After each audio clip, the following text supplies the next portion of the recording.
Hello friends, Namrata art and craft ಚಾನಲ್ಗೆ ನಿಮ್ಗೆಲ್ಲರಿಗೂ ಸ್ವಾಗತ. ಇವತ್ತೇ ನಾನು ಚಿತ್ರವನ್ನ ಬಿಡಿಸ್ತಾ ವಾಮನ ಅವತಾರ ಅಂದ್ರೆ ವಿಷ್ಣುವಿನ ದಶಾವತಾರಗಳಲ್ಲಿ 5ನೇ ಅವತಾರದ ಚಿತ್ರವನ್ನ ಬಿಡಿಸ್ತಾ ಕಥೆಯನ್ನ ನಿಮ್ಗೆ ಹೇಳ್ತಾ ಇದ್ದೀನಿ. ಹಾಗಾದ್ರೆ ಬನ್ನಿ ಸ್ಟಾರ್ಟ್ ಮಾಡೋಣ. ಒಬ್ಬ ಪುಟ್ಟ ಬ್ರಾಹ್ಮಣ ಬಾಲಕ, ಕೈಯಲ್ಲಿ ಒಂದು ಕಮಂಡಲ, ತಲೆಯ ಮೇಲೆ ಒಂದು ಛತ್ರಿ. ಆದ್ರೆ ಕ್ಷಣಾರ್ಧದಲ್ಲಿ ಇಡೀ ಬ್ರಹ್ಮಾಂಡವನ್ನು ತನ್ನ 2 ಹೆಜ್ಜೆಗಳಲ್ಲಿ ಅಳೆದ ಮಹಾವಿಶ್ವಸ್ವರೂಪಿ. ಯಾರು ಈ ಬಾಲಕ? ಏಕೆ ದೇವರು ಇಷ್ಟು ಚಿಕ್ಕ ರೂಪದಲ್ಲಿ ಅವತರಿಸ್ತಾರೆ? ಮಹಾಬಲಿ ನಿಜವಾಗಿಯೂ ದುಷ್ಟನಾಗಿದ್ನ ಅಥವಾ ಅತ್ಯಂತ ಧರ್ಮನಿಷ್ಠ ರಾಜನಾಗಿದ್ನ? ಈ ಕಥೆಯ ಹಿಂದೆ ಅಡಗಿರುವ ರಹಸ್ಯ ಏನು? ನಮಸ್ಕಾರ ಸ್ನೇಹಿತರೆ, ನಮ್ಮ ಚಾನೆಲ್ಗೆ ನಿಮ್ಮೆಲ್ಲರಿಗೂ ಹಾರ್ದಿಕ ಸ್ವಾಗತ. ಇಂದು ನಾವು ಮಹಾವಿಷ್ಣುವಿನ ದಶಾವತಾರಗಳಲ್ಲಿ 5ನೇ ಅವತಾರವಾದ ವಾಮನ ಅವತಾರದ ಸಂಪೂರ್ಣ ಪುರಾಣ ಕಥೆಯನ್ನ ತಿಳಿದುಕೊಳ್ಳೋಣ. ಈ ಕಥೆಯ ಅಂತ್ಯದಲ್ಲಿ ಭಗವಂತ ಮಹಾಬಲಿಗೆ ನೀಡಿದ ಅಪರೂಪದ ವರವನ್ನ ಕೇಳಿದ್ರೆ ನಿಮ್ಮ ಮನಸ್ಸು ಭಕ್ತಿಯಿಂದ ತುಂಬಿಬಿಡುತ್ತೆ. ಆದ್ದರಿಂದ ಈ ವಿಡಿಯೋವನ್ನ ಕೊನೆವರೆಗೂ ನೋಡಿ. ಮಹಾಬಲಿಯ ಜನನ ಮತ್ತು ವಂಶ.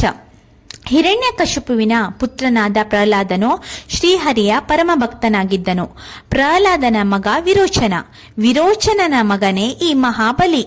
ಮಹಾಬಲಿ ಬಾಲ್ಯದಿಂದಲೇ ಶೂರ, ದಾನಶೀಲ ಮತ್ತು ಪ್ರಜಾಹಿತ ಚಿಂತಕನಾಗಿರ್ತಾನೆ. ಅವನ ಗುರು ಶುಕ್ರಾಚಾರ್ಯರು ಅವನಿಗೆ ವೇದ, ರಾಜಧರ್ಮ ಮತ್ತು ಯುದ್ಧ ಕಲೆಯನ್ನು ಬೋಧಿಸಿದ್ರು. ಕಾಲಕ್ರಮೇಣ ಮಹಾಬಲಿ ತನ್ನ ಶೌರ್ಯದಿಂದ ಅನೇಕ ರಾಜ್ಯಗಳನ್ನು ಗೆದ್ದು ಅಸುರರ ಚಕ್ರವರ್ತಿಯಾದನು. ಮಹಾಬಲಿಯ ಆಡಳಿತದಲ್ಲಿ ಪ್ರಜೆಗಳು ಸುಖವಾಗಿದ್ದರು. ಯಾರಿಗೂ ಹಸಿವು ಇರಲಿಲ್ಲ, ಅನ್ಯಾಯ ಇರಲಿಲ್ಲ. ಆದರೆ ಒಂದು ಸಮಸ್ಯೆ ಮಾತ್ರ ಇತ್ತು. ಅವನ ಶಕ್ತಿಯಿಂದ ದೇವತೆಗಳು ತಮ್ಮ ಸ್ವರ್ಗಲೋಕವನ್ನೇ ಕಳೆದುಕೊಂಡರು. ಇಂದ್ರ ಸೇರಿದಂತೆ ಎಲ್ಲಾ ದೇವತೆಗಳು ಸೋತು ದುಃಖಿತರಾದರು. ಅವರು ತಮ್ಮ ತಾಯಿ ಅದಿತಿಯ ಬಳಿಗೆ ಬಂದು ಸಹಾಯ ಕೋರಿದರು.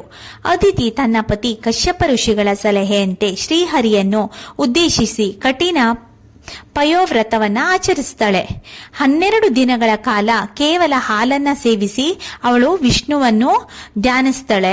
ಕೊನೆಗೆ ಶ್ರೀ ಮಹಾವಿಷ್ಣು ಅವಳ ಮುಂದೆ ಪ್ರತ್ಯಕ್ಷರಾಗಿ ಹೇಳ್ತಾರೆ, ಭಗವಾನ್ ವಿಷ್ಣು, ಅಮ್ಮ ಅದಿತಿ, ನಿಮ್ಮ ಭಕ್ತಿಗೆ ನಾನು ಸಂತುಷ್ಟನಾಗಿದ್ದೇನೆ. ನಿನ್ನ ಮಗನಾಗಿ ಜನಿಸಿ ದೇವತೆಗಳ ರಕ್ಷಣೆಯನ್ನು ಮಾಡುತ್ತೇನೆ. ಹೀಗೆ ಭಗವಂತನು ಅದಿತಿಯ ಗರ್ಭದಲ್ಲಿ ಅವತರಿಸಲು ನಿರ್ಧರಿಸುತ್ತಾನೆ. ದೇವತೆಗಳ ತಾಯಿ ಅದಿತಿಯ ಭಕ್ತಿಗೆ ಮೆಚ್ಚಿದ ಮಹಾವಿಷ್ಣು ಶುಭ ಮುಹೂರ್ತದಲ್ಲಿ ಅವಳ ಗರ್ಭದಲ್ಲಿ ಅವತರಿಸಿದನು. ಇಡೀ ಪ್ರಕೃತಿಯ ಆನಂದದಿಂದ ಕಂಗೊಳಿಸಿತು. ದೇವಲೋಕದಲ್ಲಿ ದುಂದುಂಬಿಗಳು ಮೊಳಗಿದವು. ಗಂಧರ್ವರು ಗಾಯನ ಮಾಡಿದರು, ಅಪ್ಸರೆಯರು ನೃತ್ಯ ಮಾಡಿದರು. ಭಾದ್ರಪದ ಮಾಸದ ಶುಕ್ಲ ದ್ವಾದಶಿಯಂದು ಶ್ರವಣ ನಕ್ಷತ್ರದಲ್ಲಿ ಮಹಾವಿಷ್ಣು ದಿವ್ಯ ತೇಜಸ್ಸಿನಿಂದ ಕೂಡಿದ ಬ್ರಾಹ್ಮಣ ಬಾಲಕನಾಗಿ ಜನಿಸಿದರು. ಆ ಬಾಲಕನೇ ವಾಮನ. ವಾಮನನ ಉಪನಯನ. ಸ್ವಲ್ಪ ಸಮಯದಲ್ಲೇ ವಾಮನನು ದಿವ್ಯ ಜ್ಞಾನವನ್ನ ಪಡೆದನು.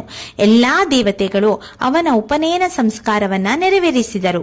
ಬ್ರಹ್ಮದೇವರು ಯಜ್ಞೋಪವನಿತವನ್ನ ನೀಡಿದ್ರು. ಕಶ್ಯಪ ಋಷಿಗಳು ಮೇಕಲೆಯನ್ನು ಧರಿಸಿದರು. ಅದಿತಿ ಕೌಪಿನ ಮತ್ತು ವಸ್ತ್ರವನ್ನ ನೀಡಿದಳು. ಸೂರ್ಯದೇವರು ಗಾಯತ್ರಿ ಮಂತ್ರವನ್ನ ಉಪದೇಶಿಸಿದ್ರು. ಚಂದ್ರನು ದಂಡವನ್ನ ಕೊಟ್ಟನು. ಕುಬೇರನು ಭಿಕ್ಷಾಪಾತ್ರೆಯನ್ನ ನೀಡಿದನು. ಸರಸ್ವತಿ ದೇವಿ ಜ್ಞಾನವನ್ನ ಆಶೀರ್ವದಿಸಿದಳು. ಇದೀಗ ವಾಮನನು ಸಾಮಾನ್ಯ ಬಾಲಕನಲ್ಲ, ಧರ್ಮವನ್ನು ಪುನಃಸ್ಥಾಪಿಸಲು ಬಂದಿರುವ ಪರಬ್ರಹ್ಮನೇ ಆಗಿದ್ದನು. ಮಹಾಬಲಿಯ ಅಶ್ವಮೇಧ ಯಜ್ಞ. ಅದೇ ಸಮಯದಲ್ಲಿ ಮಹಾಬಲಿ ಭೃಗಕಚ್ಚ ಎಂಬ ಪವಿತ್ರ ಕ್ಷೇತ್ರದಲ್ಲಿ ಭವ್ಯವಾದ ಅಶ್ವಮೇಧ ಯಜ್ಞವನ್ನ ನಡೆಸ್ತಾ ಇದ್ರು. ಅಸಂಖ್ಯಾತ ಋಷಿಗಳು, ಬ್ರಾಹ್ಮಣರು ಮತ್ತು ರಾಜರು ಅಲ್ಲಿ ಸೇರಿದರು. ಮಹಾಬಲಿ ಒಂದು ಪ್ರತಿಜ್ಞೆ ಮಾಡಿದರು. ಮಹಾಬಲಿ, ಇಂದು ನನ್ನ ಯಜ್ಞಕ್ಕೆ ಬರುವ ಯಾರೇ ಆಗಿರಲಿ, ಅವರು ಏನು ಕೇಳಿದರೂ ನಾನು ನಿರಾಕರಿಸುವುದಿಲ್ಲ. ಅವನ ದಾನಶೀಲತೆಯ ಕೀರ್ತಿ 3 ಲೋಕಗಳಲ್ಲಿ ಹರಡಿತು. ಅಷ್ಟರಲ್ಲಿ ದೂರದಿಂದ ಒಬ್ಬ ಪುಟ್ಟ ಬ್ರಾಹ್ಮಣ ಬಾಲಕ ಯಜ್ಞಶಾಲೆಯ ಕಡೆಗೆ ನಡೆದು ಬರುತ್ತಿದ್ದನು. ಕೈಯಲ್ಲಿ ಕಮಂಡಲ, ಇನ್ನೊಂದು ಕೈಯಲ್ಲಿ ಛತ್ರಿ, ಭುಜದ ಮೇಲೆ ಜಪಮಾಲೆ, ಮುಖದಲ್ಲಿ ದಿವ್ಯ ತೇಜಸ್ಸು. ಅವನನ್ನ ಕಂಡು ತಕ್ಷಣ ಯಜ್ಞಶಾಲೆಯಲ್ಲಿದ್ದ ಎಲ್ಲರೂ ಎದ್ದು ನಿಂತರು. ಯಾರಿಗೂ ಆ ಬಾಲಕನ ನಿಜ ಸ್ವರೂಪ ತಿಳಿದಿರಲಿಲ್ಲ. ಆದರೆ ಅವನ ದಿವ್ಯ ಕಾಂತಿ ಎಲ್ಲರ ಮನಸ್ಸನ್ನ ಆಕರ್ಷಿಸ್ತಾ ಇತ್ತು. ಮಹಾಬಲಿ ಸ್ವಂತ ಮುಂದೆ ಬಂದು ಆ ಬಾಲಕನ ಪಾದಗಳನ್ನು ತೊಳೆದು ಗೌರವದಿಂದ ಗೌರವದಿಂದ ಆಸನ ನೀಡಿದನು. ಮಹಾಬಲಿ, ಓ ಬ್ರಾಹ್ಮಣ ಕುಮಾರನೇ, ನಿನ್ನ ಆಗಮನದಿಂದ ನನ್ನ ಯಜ್ಞ ಪವಿತ್ರವಾಯಿತು. ನೀನು ಏನು ಬಯಸುತ್ತೀಯೋ ಕೇಳು. ಚಿನ್ನ, ರತ್ನ, ಹಸುಗಳು, ಗ್ರಾಮಗಳು, ರಾಜ್ಯ, ಏನು ಬೇಕಾದರೂ ಕೊಡ್ತೇನೆ. ವಾಮನನು ಮೃದುವಾಗಿ ನಕ್ಕನು. ವಾಮನ, ಮಹಾರಾಜನೇ, ನನಗೆ ಇಷ್ಟೆಲ್ಲ ಬೇಡ. ನನ್ನ 3 ಹೆಜ್ಜೆಗಳಿಗೆ ಸಾಕಾಗುವಷ್ಟು ಭೂಮಿಯನ್ನು ಮಾತ್ರ ದಾನವಾಗಿ ಕೊಡು. ಈ ಮಾತು ಕೇಳಿದ ಮಹಾಬಲಿ ಆಶ್ಚರ್ಯದಿಂದ ನಗತೊಡಗಿದನು. ಗುರು ಶುಕ್ರಾಚಾರ್ಯರ ಎಚ್ಚರಿಕೆ. ಶುಕ್ರಾಚಾರ್ಯರ ಎಚ್ಚರಿಕೆ ಮತ್ತು 3 ಹೆಜ್ಜೆ ಭೂಮಿಯ ದಾನ ಹೇಗೆ ಅಂತ ಇವಾಗ ಹೇಳ್ತೀನಿ. ವಾಮನನು ಕೇವಲ 3 ಹೆಜ್ಜೆ ಭೂಮಿಯನ್ನು ಕೇಳಿದಾಗ ಮಹಾಬಲಿ ನಗುತ್ತಾ ಹೇಳಿದನು, ಮಹಾಬಲಿ ಕುಮಾರನೇ, ನೀನು ಇನ್ನು ಚಿಕ್ಕವನಾಗಿದ್ದೀಯ. ನನ್ನ ಬಳಿ ಚಿನ್ನ ಇದೆ, ರತ್ನ ಇದೆ, ಆನೆ ಇದೆ, ಕುದುರೆ ಇದೆ, ಗ್ರಾಮಗಳು ಇದೆ, ರಾಜ್ಯಗಳಿವೆ. ಇವೆಲ್ಲ ಬಿಟ್ಟು ಕೇವಲ 3 ಹೆಜ್ಜೆ ಭೂಮಿ ಮಾತ್ರ ಕೇಳ್ತಿದ್ಯಲ್ಲ. ವಾಮನ, ಮಹಾರಾಜನೇ, ಆಸೆಗೆ ಮಿತಿ ಇರಬೇಕು. ಅಗತ್ಯಕ್ಕಿಂತ ಹೆಚ್ಚಾಗಿ ಪಡೆದರೆ ಅದು ದುಃಖಕ್ಕೆ ಕಾರಣವಾಗುತ್ತದೆ. ನನಗೆ 3 ಹೆಜ್ಜೆ ಭೂಮಿ ಸಾಕು. ವಾಮನನ ಮಾತುಗಳನ್ನು ಕೇಳಿದ ಮಹಾಬಲಿ ಬಹಳ ಸಂತೋಷಪಟ್ಟನು. ತಕ್ಷಣವೇ ದಾನ ನೀಡಲು ಸಿದ್ಧನಾದನು. ಆದರೆ ಮಹಾಬಲಿಯ ಗುರು ಶುಕ್ರಾಚಾರ್ಯರು ತಮ್ಮ ದಿವ್ಯ ದೃಷ್ಟಿಯಿಂದ ಆ ಬಾಲಕನ ನಿಜ ಸ್ವರೂಪವನ್ನು ಅರಿತುಕೊಂಡ್ರು. ಶುಕ್ರಾಚಾರ್ಯರು, ಮಹಾಬಲಿ ನಿಲ್ಲು, ಇವನು ಸಾಮಾನ್ಯ ಬ್ರಾಹ್ಮಣನಲ್ಲ, ಇವನೇ ಸಾಕ್ಷಾತ್ ಶ್ರೀ ಮಹಾವಿಷ್ಣು ದೇವತೆಗಳ ಪರವಾಗಿ ಬಂದಿದ್ದಾನೆ. ನೀನು ದಾನ ಕೊಟ್ಟರೆ ನಿನ್ನ 3 ಲೋಕವನ್ನ ಕಳೆದುಕೊಳ್ಳುವೆ. ಯಜ್ಞಶಾಲೆಯಲ್ಲಿದ್ದ ಎಲ್ಲರೂ ಆಶ್ಚರ್ಯದಿಂದ ಒಬ್ಬರ ಮುಖವನ್ನ ಮತ್ತೊಬ್ಬರು ನೋಡಿದರು. ಮಹಾಬಲಿ ಅದಕ್ಕೆ ಸರಿಯಾಗಿ ಉತ್ತರವನ್ನ ನೀಡ್ತಾನೆ. ಆದರೆ ಮಹಾಬಲಿ ಶಾಂತನಾಗಿ ತನ್ನ ಗುರುಗಳ ಮುಂದೆ ಕೈ ಮುಗಿದು ಹೇಳ್ತಾನೆ, ಮಹಾಬಲಿ, ಗುರುದೇವರೇ, ನೀವು ಹೇಳಿದ್ದು ಸತ್ಯವಾಗಿರಬಹುದು. ಆದರೆ ನಾನು ಒಮ್ಮೆ ಮಾತು ಕೊಟ್ಟಿದ್ದೇನೆ. ನನ್ನ ಬಾಗಿಲಿಗೆ ಬಂದ ಬ್ರಾಹ್ಮಣನಿಗೆ ದಾನ ನಿರಾಕರಿಸುವುದು ನನ್ನ ಧರ್ಮವಲ್ಲ. ಇವನು ವಿಷ್ಣುವೇ ಆಗಿದ್ದರೆ ಅದಕ್ಕಿಂತ ದೊಡ್ಡ ಭಾಗ್ಯ ಮತ್ತೇನೂ ಇರಬಹುದು. ದೇವರ ಕೈಗೆ ದಾನ ಮಾಡುವ ಅವಕಾಶ ಎಲ್ಲರಿಗೂ ಸಿಗುವುದಿಲ್ಲ.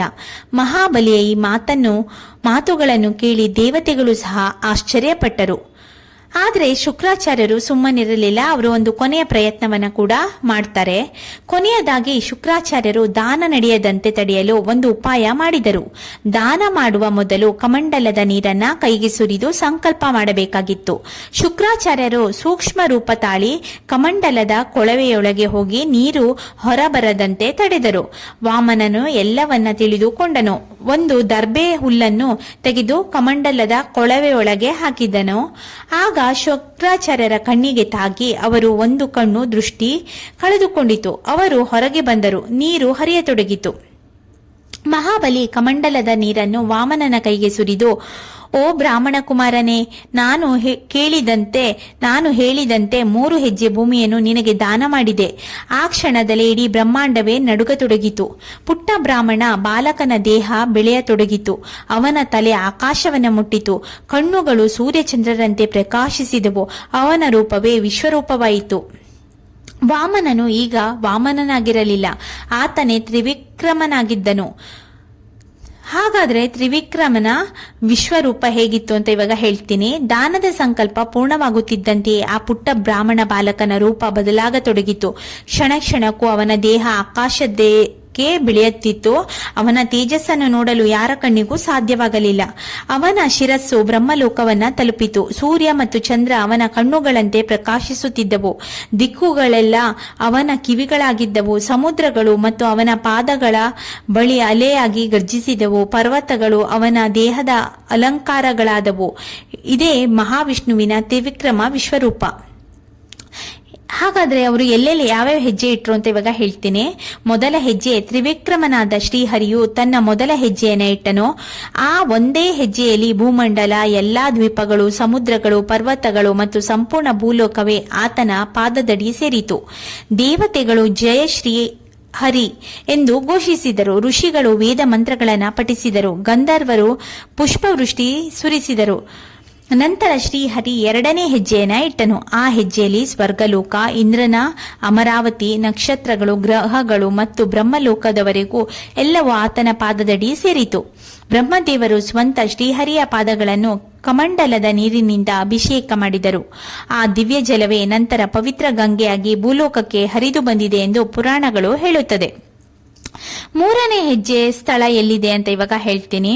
2 ಹೆಜ್ಜೆಗಳಲ್ಲಿ 3 ಲೋಕಗಳೆಲ್ಲ ಅಳೆದ ನಂತರ ಶ್ರೀಹರಿ ತನ್ನ ಗಂಭೀರ ಧ್ವನಿಯಲ್ಲಿ ಮಹಾಬಲಿಯನ್ನ ಕೇಳಿದನು.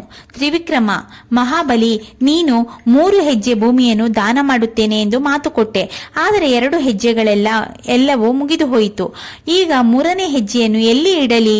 ಯಜ್ಞಶಾಲೆಯಲ್ಲಿ ಸಂಪೂರ್ಣ ಮೌನ ಆವರಿಸಿತು. ದೇವತೆಗಳು, ಋಷಿಗಳು, ಅಸುರರು ಎಲ್ಲರೂ ಮಹಾಬಲಿಯ ಉತ್ತರಕ್ಕಾಗಿ ಕಾಯುತ್ತಿದ್ದರು.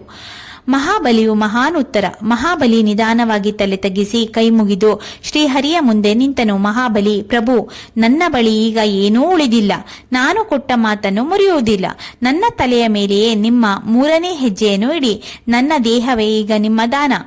ಈ ಮಾತು ಕೇಳಿದ ದೇವತೆಗಳ ಕಣ್ಣುಗಳಲ್ಲೂ ಆಶ್ಚರ್ಯದ ಕಣ್ಣೀರು ತುಂಬಿತು. ಶತ್ರುವಾಗಿದ್ದರೂ ಮಹಾಬಲಿಯ ಸತ್ಯನಿಷ್ಠೆ ಮತ್ತು ಭಕ್ತಿಯನ್ನು ಎಲ್ಲರೂ ಗೌರವಿಸಿದರು. 3ನೇ ಹೆಜ್ಜೆ.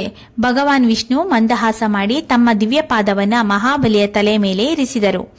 ಆ ಪಾದ ಸ್ಪರ್ಶದಿಂದ ಮಹಾಬಲಿಯ ಅಹಂಕಾರ ಸಂಪೂರ್ಣ ಕರಗಿ ಹೋಯಿತು. ಆದರೆ ಅವನ ಭಕ್ತಿ, ಸತ್ಯ, ದಾನಶೀಲತೆ ಇನ್ನಷ್ಟು ಪ್ರಕಾಶಮಾನವಾಯಿತು. ನಂತರ ಶ್ರೀಹರಿ ಮಹಾಬಲಿಯನ್ನ ಸೂತಲ ಲೋಕಕ್ಕೆ ಕಳುಹಿಸಿದರು. ಅದು ಶಿಕ್ಷೆಯಲ್ಲ, ಭಕ್ತನಿಗೆ ನೀಡಿದ ದಿವ್ಯಸ್ಥಾನವಾಗಿತ್ತು. ಆದರೆ ಕತೆ ಇಲ್ಲಿ ಮುಗಿದಿಲ್ಲ. ಭಕ್ತನಾದ ಮಹಾಬಲಿಗೆ ಶ್ರೀಹರಿ ನೀಡಿದ ಅಪರೂಪದ ವರವೇನು? ಏಕೆ ಇಂದಿಗೂ ಮಹಾಬಲಿಯನ್ನು ನೆನಪಿಸಿಕೊಂಡು ಕೇರಳದಲ್ಲಿ ಓಣಂ ಹಬ್ಬವನ್ನ ಆಚರಿಸ್ತಾರೆ, ನಮ್ಮಲ್ಲಿ ದೀಪಾವಳಿ ಹಬ್ಬವನ್ನ ಆಚರಿಸ್ತಾರೆ ಅಂತ ಇವಾಗ ಹೇಳ್ತೀನಿ. ಮಹಾಬಲಿಗೆ ಶ್ರೀಹರಿ ನೀಡಿದ ವರ, ಓಣಂ ಹಬ್ಬದ ಮಹತ್ವ ಏನು ಅಂತ ಇವಾಗ ಹೇಳ್ತೀನಿ. ಮಹಾಬಲಿ ತನ್ನ ತಲೆಯನ್ನೇ ಭಗವಂತನಿಗೆ ಅರ್ಪಿಸಿದ ಕ್ಷಣದಲ್ಲಿ ಶ್ರೀಹರಿಯ ಹೃದಯ ಭಕ್ತನ ಮೇಲಿನ ಪ್ರೀತಿಯಿಂದ ತುಂಬಿತು. ಭಗವಂತನು ಎಂದಿಗೂ ನಿಜವಾದ ಭಕ್ತನನ್ನ ತ್ಯಜಿಸುವುದಿಲ್ಲ, ಪರೀಕ್ಷಿಸುತ್ತಾನೆ, ಆದರೆ ಕೊನೆಯಲ್ಲಿ ಆಶೀರ್ವದಿಸ್ತಾನೆ.